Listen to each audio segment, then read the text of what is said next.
Yes, I don't know where to begin. How can we talk? Look where you've been. Yes. Boris Johnson, parties, resignations, et al. Overnight, sort of noticed that the usual right-wing voices on Twitter sort of completely, basically disappeared on this one. As usual with the right wing, I think somebody is waiting for a convenient excuse which they can then parrot from the others.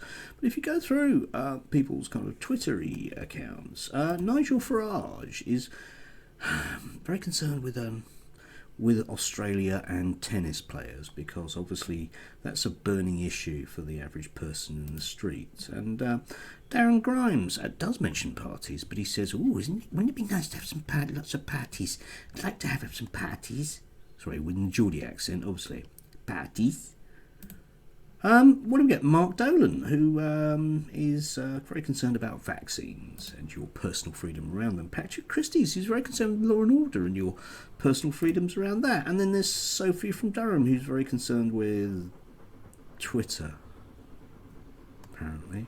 And then there's Toby Young, of course, Toby Young, that free speech champion, who would demand that, he's concerned with vaccines.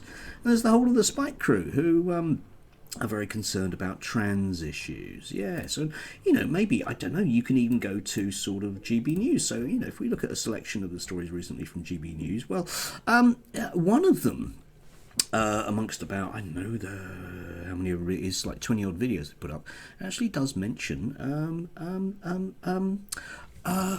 Downing Street parties. But apparently the take that everyone should have is, well, I bet the Labour Party would have done it as well. So that's okay then. This is what 20 or 30 years ago would have amounted to basically a sort of constitutional crisis. And there's silence out there. Front page of the Sun today.